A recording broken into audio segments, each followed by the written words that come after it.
O poder da oração.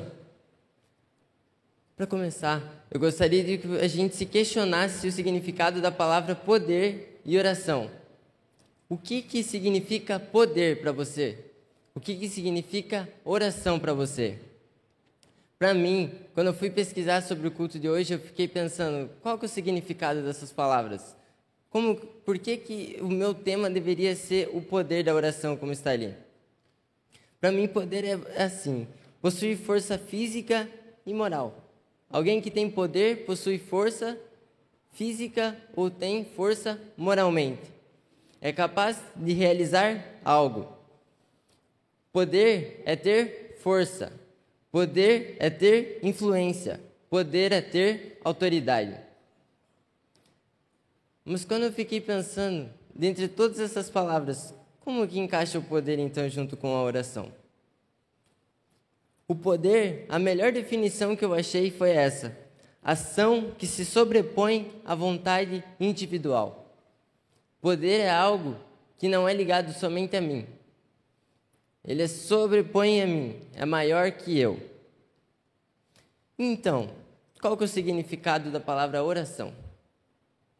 Oração é uma súplica. Oração é algo dirigido a Deus.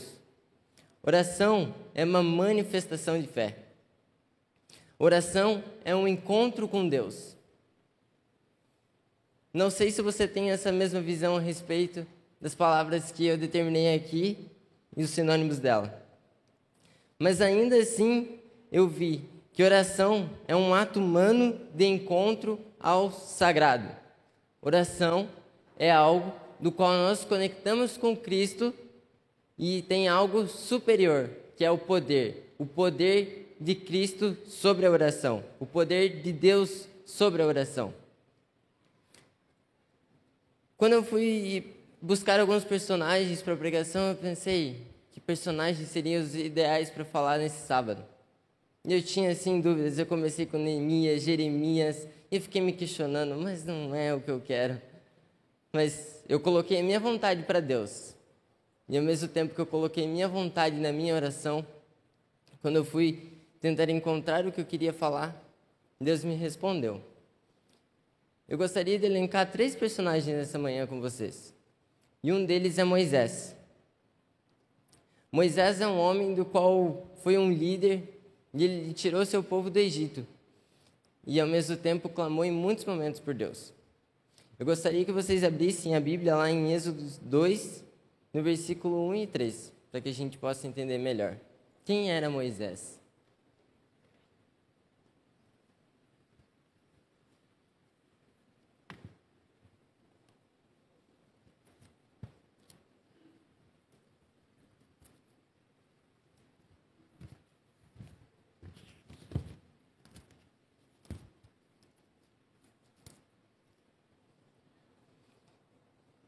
Êxodo, no capítulo 2, versículo 1 e 3. Nós vemos toda a glória de Moisés quando nós falamos, nós vemos tudo o que ele fez, mas nós às vezes esquecemos e se perguntamos, de onde Moisés saiu? De onde ele saiu? Para que ele chegasse a concluir tudo o que ele fez. Tanto é que ele foi levado ao céu e hoje ele se encontra lá. Mas Moisés, como ele teve todo esse poder e como ele chegou aonde chegou? No capítulo 2 diz assim: Moisés, um homem da tribo de Levi, casou-se com uma mulher da mesma tribo, e ela engravidou e deu à luz a um filho. Que filho era esse? Moisés. Vendo que era bonito, ela o escondeu por 3 meses. Quando já não podia mais escondê-lo, pegou um cesto feito de junco e vedou com piche e betume. Colocou nele o menino e deixou o cesto entre os juncos, à margem do Nilo. Nós podemos dizer que Moisés ele nasceu em uma circunstância do qual ele poderia ter morrido logo no início da sua vida, nos primeiros dias de vida. Porque ali tinha sido decretado que todos os meninos que vieram de Hebreias deveriam ser mortos. Nós olhamos toda a glória de Moisés, mas percebemos que logo em seu início ele era frágil, assim como eu e você. A mãe de Moisés, expressou orações a Deus, súplicas a Deus. Tem um comentário, inclusive, de Ellen White, que diz assim, lá em Patriarcas e Profetas, na página 243, as orações fervorosas da mãe haviam confiado seu filho ao cuidado de Deus. E anjos invisíveis pairavam por sobre o seu humilde lugar de descanso. Nós vemos que Moisés tinha uma mãe por trás de tudo que cuidava para ele. A mãe dele se importava quando colocou Moisés sobre um cesto e colocou sobre o rio. Ela tinha orado a Deus antes, para que Deus pudesse cuidar da vida dele. Ela não sabia o que poderia acontecer, mas Deus respondeu logo ali à frente, onde a princesa resgatou ele. Ali na página 243, Patriarcas e Profetas, também inclui uma outra citação que diz assim: Deus tinha ouvido as orações da mãe, fora recompensada a sua fé. Com profunda gratidão, foi ela que deu início à sua tarefa de cuidar, de dedicar o seu futuro, de ensinar as coisas de Deus. Agora sem perigos e feliz. Nós podemos dizer que quando Moisés saiu da sua casa ali pequenininho, ainda recém-nascido, ele foi colocado sobre um cesto, levado e alguém o encontrou. E quando o encontraram, voltou de novo a estaca zero, porque voltou a sua mãe. Como Deus é poderoso, não é? Nós podemos dizer que Deus respondeu a oração e nós podemos logo ver no início que existe poder sobre a oração. Pode ser que você tenha nascido assim como Moisés, fruto de uma oração. Moisés, ele nasceu através da oração, como eu disse, ele morreu e foi levado ao céu. E ele teve um chamado no qual foi para levar o povo do Egito até a terra prometida. O interessante é que ele não chegou à terra prometida. Por que motivo será? Moisés, quando ele se encontrou ali com Deus em muitas circunstâncias, quando ele descia do monte, verificava a glória dele. Se nós formos abrirmos lá em Êxodo, no capítulo 34, no versículo 29 ao 30, nós vamos ver a glória que tinha sobre Moisés quando ele iria conversar com Deus. Êxodo, capítulo 34, no versículo 29 ao 30.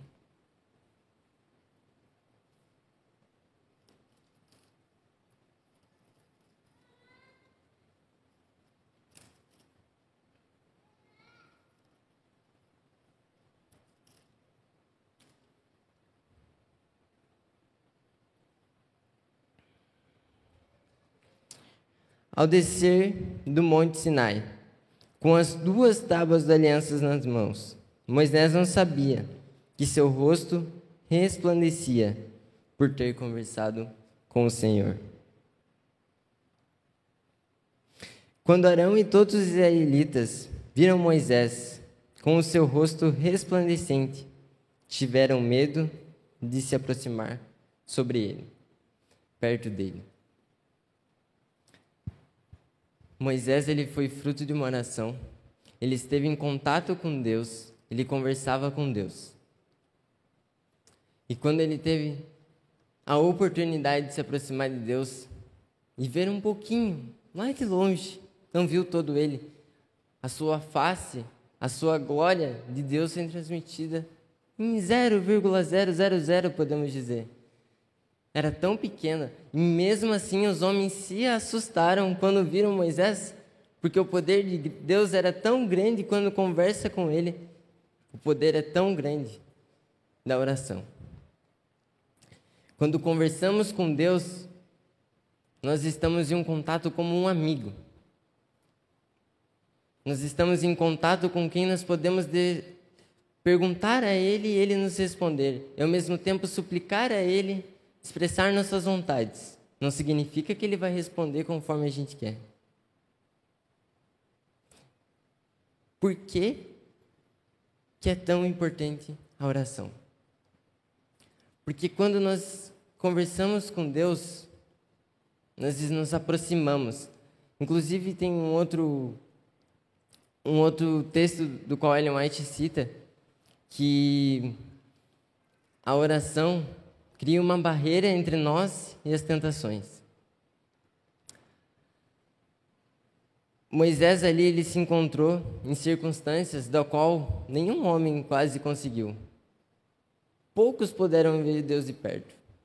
Pouquíssimos homens puderam ver Deus de perto. Ele resplandecia a glória de Deus.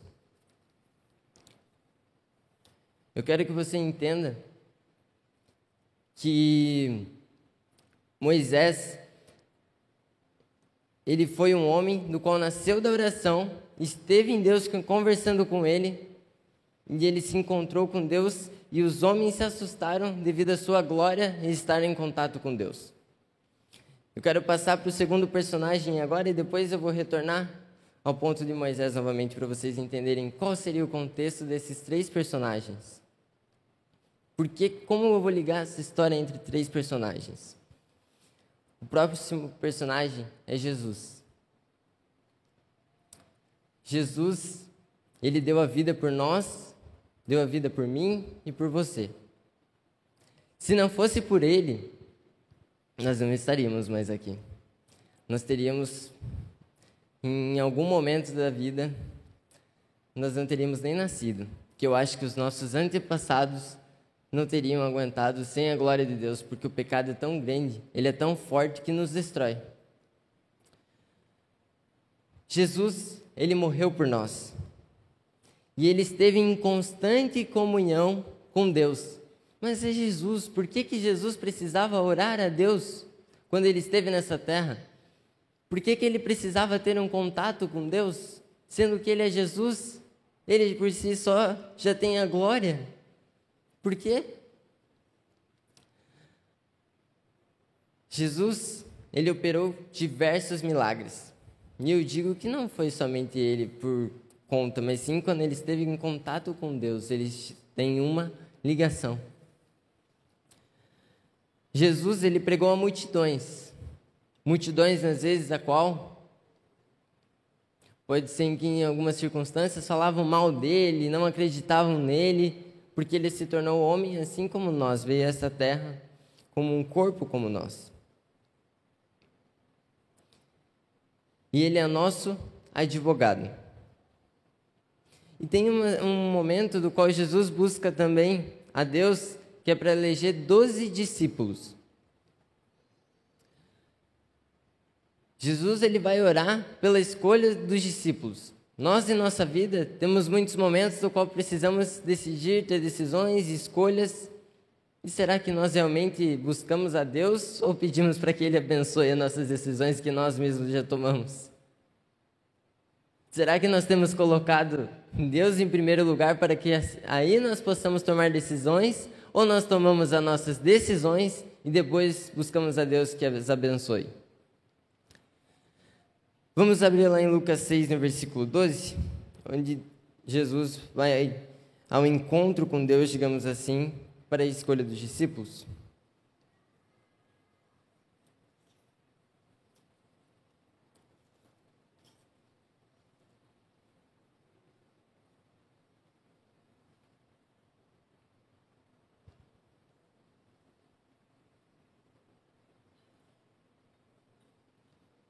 A escolha dos 12 apóstolos.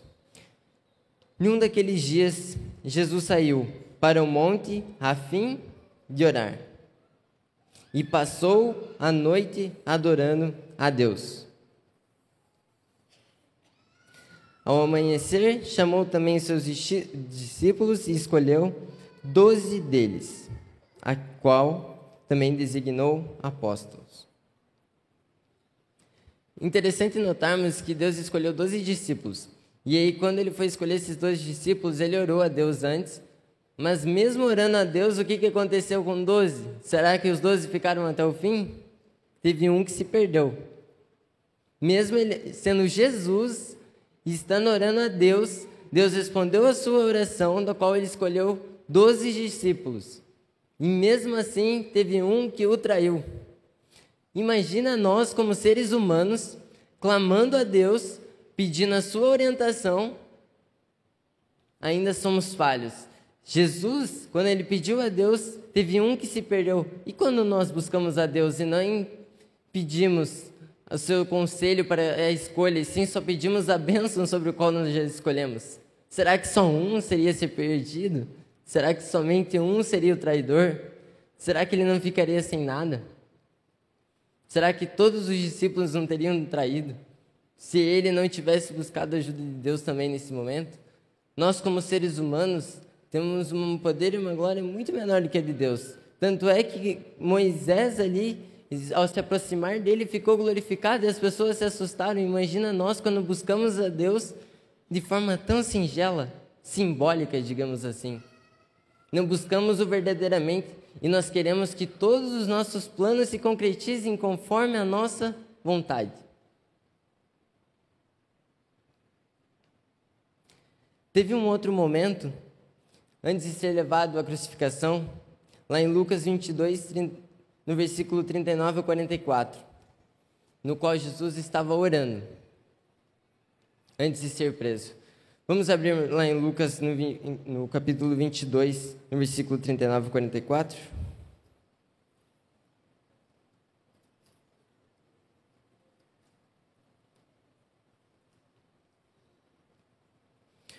Lucas 22, 39 ao 34. Como de costume, ou seja, era costume de Deus ir ali para o Monte das Oliveiras. E os seus discípulos o seguiam. Ele tinha passado pelo aquele momento da escolha dos discípulos, e então eles começaram a ser discípulos, a seguir a Deus, a Jesus. E Jesus, ele gostava de ter um contato com Deus. Continuando ali no versículo 40. Chegando ao lugar, ele lhes disse: orem para que vocês não caiam em tentações.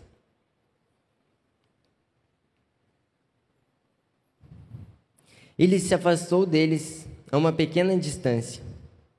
Ajoelhou-se e começou a orar. Jesus se distanciou ali dos discípulos e começou a orar.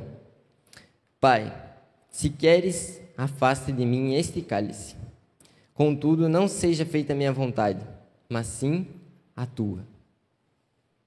Jesus expressou o seu desejo a Deus. Imagina, ele seria morto. Ele sabia que algo teria ou viria a acontecer.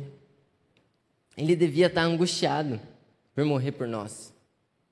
E será que tratamos com tanta importância a morte de Deus, de Jesus por nós?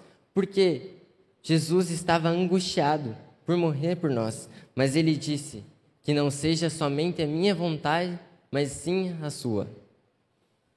A vontade de Cristo estava abaixo da de Deus. Ele colocou Deus em primeiro lugar.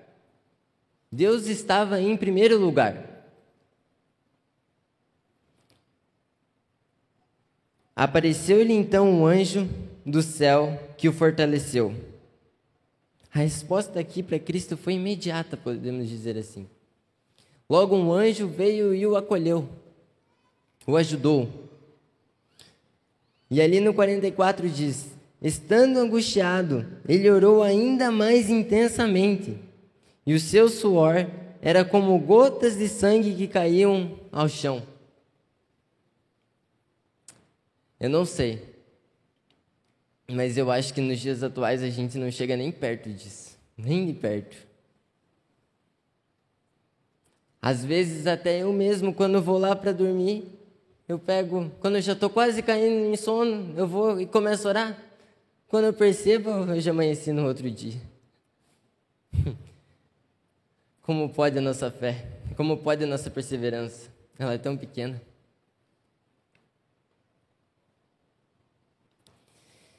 Em todas as orações aqui da qual Jesus teve, tem uma na qual foi especial, que se pode perceber a sua glória, na qual está lá em Lucas, voltando no Lucas 9, no versículo 28 ao 29.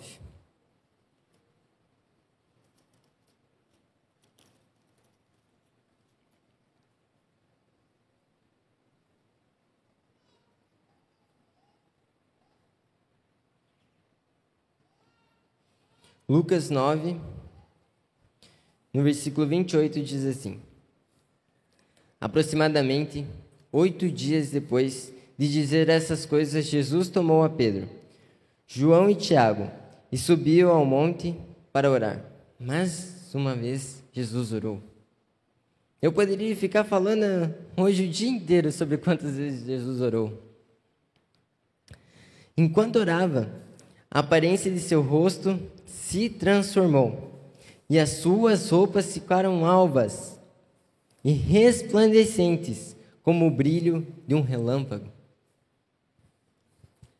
Todo esse poder da oração se tornou em Jesus, de tal forma como ele estava conectado com Deus. Cristo estava conectado com Deus. Era o melhor amigo dele, estava ao lado dele. Quando ele precisava, ele pedia a Deus. Ele expressava as suas vontades. A oração transforma. Foi capaz de transformar a Jesus. Do que será que ela é capaz de nos fazermos como ser humano tão pequeno?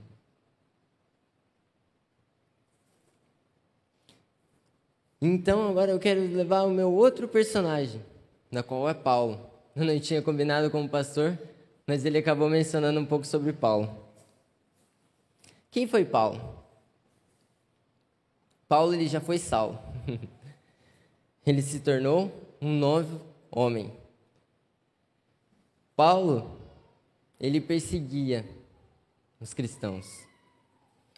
E ele se tornou um novo homem. Ele se converteu e precisou cair em si. Eu acredito que ali, quando Jesus aparece na frente dele, ele caiu em si. Porque anteriormente, Deus tentava transmitir para ele que ele estava fazendo algo errado, mas ele não via, ele não percebia. Deus teve que aparecer na frente dele. Será que Deus vai ter que aparecer na nossa frente para nós percebermos que estamos sedentos de buscarmos a Ele?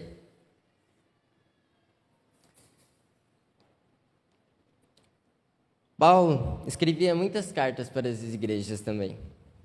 E ele orava por essas igrejas, a partir do momento que ele se converteu. E interessante notar que Paulo ficou conhecido como um apóstolo dos gentios, a qual não eram cristãos, não seguiam o cristianismo, não eram judeus. Ele se tornou apóstolo daqueles, no qual muitas vezes ele perseguia também. Lá em Atos 9, no versículo 11 diz: como Saulo se tornou um novo homem. Como ele estava? Vamos abrir lá em Atos 9 para vermos.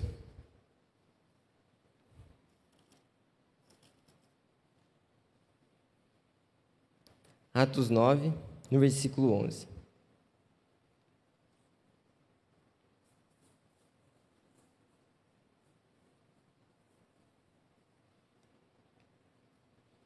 O Senhor aqui, respondendo a Ananias: o Senhor lhe disse: vá à casa de Judas, na tua chamada direita, e pergunte por um homem de Tarso, chamado Saulo. Ele está orando. Eu acredito que Saulo já tinha um contato através da oração, mas eu acho que ele ainda não conhecia a quem ele estava orando verdadeiramente. E a partir do momento que ele caiu em si, ele soube a quem orar. E ali, Saulo se torna Paulo porque ele já tinha sido chamado a partir desse momento que ele caiu em si.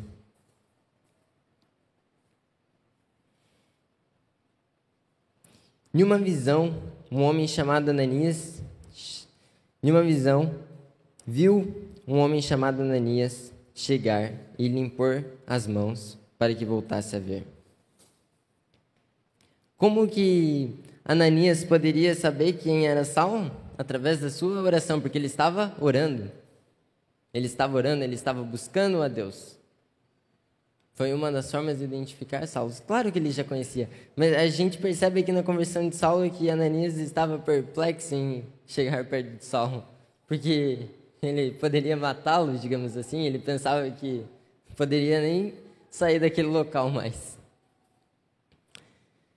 Interessante também que a visão aqui de Paulo foi a mesma que Ananias teve. Foi um encontro, ao mesmo tempo. Ananias teve uma oração e Paulo teve outra oração. E na qual um se direciona para o outro. Digo que foi um preparamento para que ambos se conhecessem.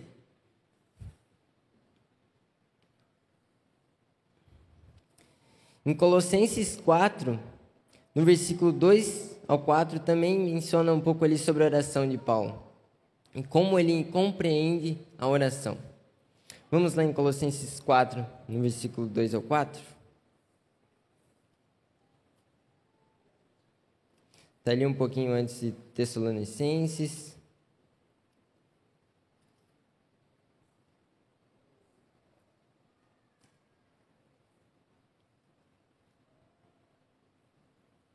Aqui ele dá uma instrução.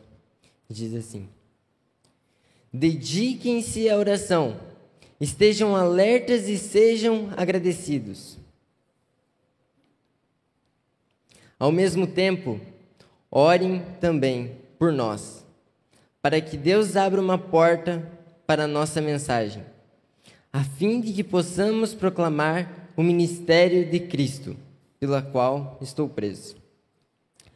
Orem para que eu possa manifestá-lo abertamente, como me cumpre fazê-lo. Aqui ele não estava pedindo mais para ser curado e ter visão novamente. Aqui ele estava pedindo para que ele pudesse levar a mensagem de Cristo a outras pessoas. Ele foi um homem transformado. Ele é um homem do qual foi curado. Ele suplicou para que estivessem orando pela igreja. Será que nós temos orado hoje para que Jesus volte logo? A gente só ora para que Jesus possa voltar o mais rápido possível. A gente ora para que acabe tudo aqui de pecado e volte logo. Mas a gente não ora para que o Evangelho de Cristo seja levado a outras pessoas. Então, como nós queremos que se concretize isso? Nós estamos fracos espiritualmente. Aí você pode se perguntar, por que 3 personagens diferentes? Nós podemos ver que em todas as histórias a mão de Deus esteve presente. E todos eles renderam súplicas a Deus, através da oração. Deus nos permite, pela sua graça, que nós tenhamos uma comunicação direta com Deus. Isso é um privilégio. Nós estamos famintos de Deus. Estamos sedentos somente por respostas, mas não buscamos a Ele. Nós só queremos respostas às nossas orações, mas não o buscamos intensamente.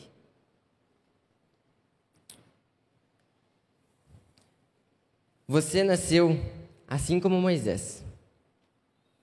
E pode ter sido fruto de uma oração. Você vive porque Jesus se sacrificou por você. Para que você tenha vida.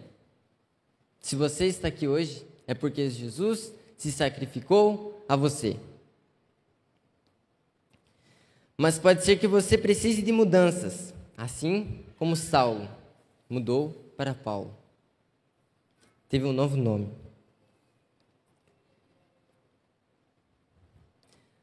Você pode ser que precise que espalhe todo o amor que Cristo já teve contigo. Ou você não estará cumprindo todos os passos, digamos assim, de uma pessoa da qual segue Deus. Para que se cumpra o verdadeiro evangelho. Interessante notar que em todos esses personagens a oração esteve com eles. Entre todos esses personagens, eles clamavam, eles suplicavam a Cristo que intercedia por eles com Deus. Na nossa vida, será que a oração é mais um ritual? Uma simbologia? Ou será que nós temos pedido a Ele verdadeiramente?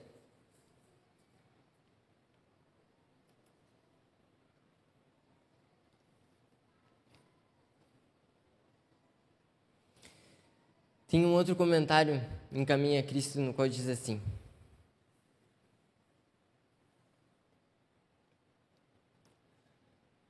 as trevas do maligno envolvem os que negligenciam a oração.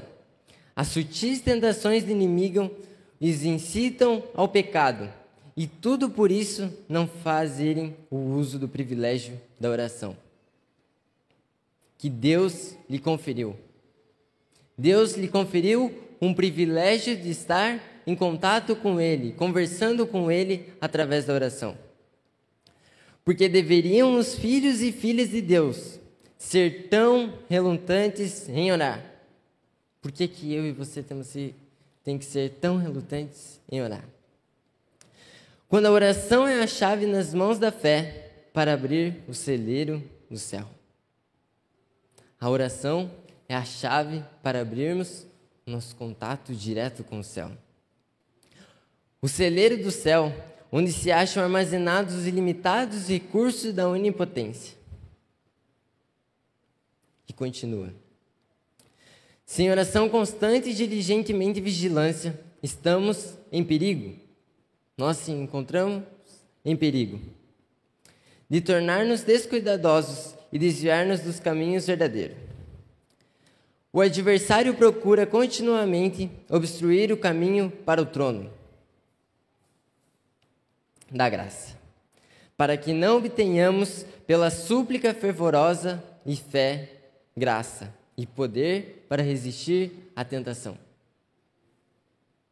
A oração é uma forma de nos proteger da tentação de Satanás, porque estamos em contato com ele.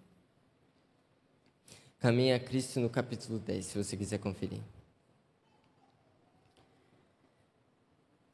Em um certo momento da minha vida, lá em 2019, eu precisei orar a Deus também, por uma circunstância da qual eu estou aqui hoje. No dia 20 de agosto de 2019, eu tenho um hábito de pegar e anotar no celular, às vezes, algum pedido muito especial. Eu estava até relembrando alguns outros ali atrás, antes de começar o sermão. E nesse dia, eu coloquei assim no meu bloco de anotações no celular: 2020, será IAESC? Coloquei um ponto de interrogação no final. Eu não sei porque eu tive a vontade assim, de vir ao IAESC. Eu fico me perguntando até hoje, o que me motivou? Só porque eu passava aqui em frente sempre eu queria vir para cá? Mas eu tive aquela vontade dentro de mim. E eu expressei a Deus através das minhas orações. Eu não sabia quais seriam os próximos passos, mas eu sabia que eu precisava sair daquele colégio do qual eu me encontrava. Ali não me fazia bem, digamos assim. Quem sabe eu nem estaria na igreja se eu tivesse continuado ali. Mas eu continuei orando. No dia 20 de agosto, eu coloquei como um ponto de oração para aquele ano. Então, eu fui buscar outros colégios. Eu fui tentar colégio adventista. Eu tentei passar por 2 processos seletivos. Eu passei nos 2. Passei para entrar no Instituto Federal, como técnico em mecânica, mas não era minha vontade. Tinha uma concorrência que eu nem sei explicar como que eu cheguei até lá. Como que eu passei. Porque eu não estudei, não era minha vontade, mas eu passei. Eu fiz com vontade na prova. Tremi as bases, posso dizer. Quando eu fui tentar entrar em um colégio do qual é ligado à Universidade Estadual de Ponta Grossa, no Paraná, para ali tentar técnico agrícola, também passei. Mas eu me perguntei, essa não é a minha vontade, Senhor. Eu não quero ir para um colégio adventista, eu quero ir para um internato. Eu não sei, aqui não é meu lugar. Interessante que eles erraram minha matrícula até no colégio qual é ligado ao EPG. Eles colocaram como externo. Eu não poderia ser externo, eu morava em outra cidade. Então, eu me matriculei naquele colégio também, e o diretor disse assim, eu não sei se teve alguma exceção além dessa, mas ele disse que mudaria para internato, porque ele tinha internato. E mudaram para internato. Eu me matriculei também como internato, passei como externo, como tinha mais concorrência, passei na concorrência de externato, me mudaram para internato, e ao mesmo tempo eu me matriculei como técnica em mecânica no IFPR de Telêmaco Borba. Eu fiquei matriculado em vários lugares ao mesmo tempo, mas ali não era meu lugar. E eu continuei suplicando a Deus. Estava quase indo para a prorrogação. Eu lembro que eu acho que faltava uma semana e ainda não estava nada certo para eu vir para cá. E ali em meados de dezembro ou janeiro, se não me engano, eu me deparo com o pastor Wesley, no lugar do qual eu não entendo como a gente foi se encontrar. Quando eu me pergunto de onde eu vim, eu falo Itibaji. Mas onde é Itibaji? E me falam, que lugar é esse? Eu não sei também por que o pastor Wesley quis passar por aquela cidade naquele dia. Como disse o pastor disse, foi a única vez na vida da qual ele passou lá. Chega a me emocionar. Porque eu lembro que eu tinha vontade de ir para o internato, assim como meus pais, assim como meus irmãos. Mas eu não queria o IAP também, eu não queria o IACS, eu queria o IAS. E eu me deparei com o pastor Wesley naquele dia, eu lembro que eu fiquei todo animado. Eu estava passando no momento que o pastor Wesley estava saindo do local. Então, eu parei e eu vi o carro do pastor Honda. E eu fiquei olhando, eu conheço esse carro, eu acho, de algum lugar. E tinha IAS que atrás escrito. E aí eu parei naquele restaurante. E quando eu entrei nele, eu me dei de cara com o pastor. Ele e a sua esposa. Mas ainda continuou tudo aquilo na minha cabeça. E eu não falei para ele que eu tinha que vir para cá, se ele dava um jeito para eu vir para cá. Eu não pedi para o pastor aquele dia, pastor, tem como você me matricular no IAS? Eu não falei nada disso, só falei que eu tinha vontade. E eu ainda continuei buscando os outros colégios. E aí, quando eu fui para entrar no colégio adventista de Telêmaco Borba, para me matricular no colégio adventista, porque eu sabia que se eu estivesse em outro local, eu poderia ter me perdido espiritualmente. Então, quando eu entrei ali, o diretor percebeu que eu tinha uma vontade por internato. E ele disse, aqui não é o seu lugar. E aí ele entrou em contato com um amigo da minha mãe, na qual trabalhou junto com o pastor Wesley, tesoureiro do portão. E aí entrou em contato com o pastor, e não sei por que circunstância, mas o pastor Wesley tem uma memória muito boa. E ele se lembrou daquele dia no qual eu passei ali naquele local. Eu orei a Deus para que estivesse nesse internato. E Deus me respondeu. Foi na prorrogação, depois dos 90 minutos. Mas ali naquela última semana eu acho que foi feita minha matrícula. E quando eu cheguei aqui, não precisei fazer nada, eu fui direto para o residencial. Eu só pude perceber que Deus estava guiando todos os passos para que eu estivesse aqui. Eu tenho uma pergunta para fazer para você hoje. Deus que tem guiado a sua vida, você tem buscado Ele intensamente, tem utilizado o privilégio da oração? Entenda que tudo isso é concedido pela graça de Deus. A oração é um privilégio. Falar com Deus é um privilégio. Ouvir a voz do Criador, sentir que os céus estão abertos. Ele nos deixou que nós temos uma ligação indireta com Cristo. E você tem utilizado desse privilégio hoje? Assim como Paulo utilizou, assim como Jesus, quando esteve nessa terra, utilizou, assim como Moisés esteve em contato. Não é só quando Moisés, antes de Cristo, não sei quanto tempo antes de Cristo, utilizou uma oração, está tão longe. Quando Jesus chegou a essa terra, mas ainda está longe dos meus dias, Bruno. Não, isso não é útil para mim. E logo depois, então, vem Paulo e ainda assim... Mas, Bruno, isso está muito longe.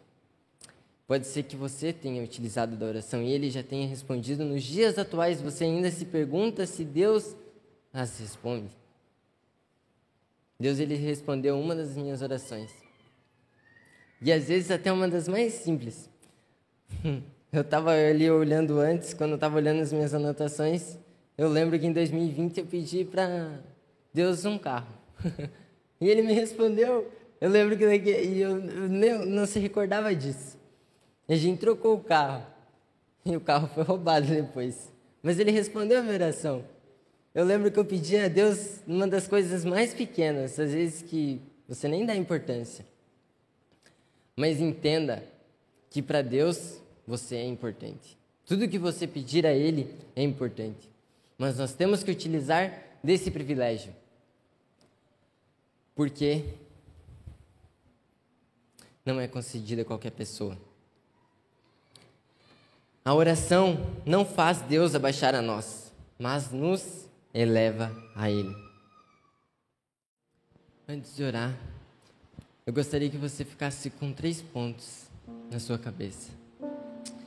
Os céus estão abertos para lhe ouvir. Se você esquecer de tudo desse sermão de hoje, lembre que os céus estão abertos para você. O segundo ponto. Quando você negligencia esse privilégio de orar a Deus, você dá margem ao pecado. Terceiro ponto. Pode ser de pessoas inimagináveis podem estar orando por você hoje. Você nem sabe. Eu tenho certeza que por mim, nesse momento, tem algumas pessoas do qual oraram para mim que estivesse aqui. Agradeça. Mas primeiro agradeça a Deus por lhe conceder esse privilégio. Vamos orar? Vamos se colocar de joelho para falar com Deus?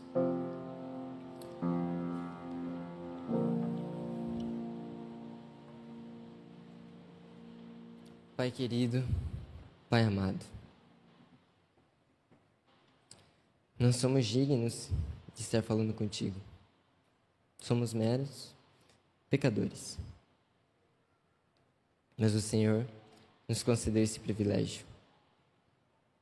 E que o Senhor possa deixar isso marcado em cada coração aqui presente, Pai. E naqueles que estão nos assistindo. Que o Senhor nos dê um bom restante de sábado. É isso que eu te peço, te agradeço. Em nome de Jesus. Amém.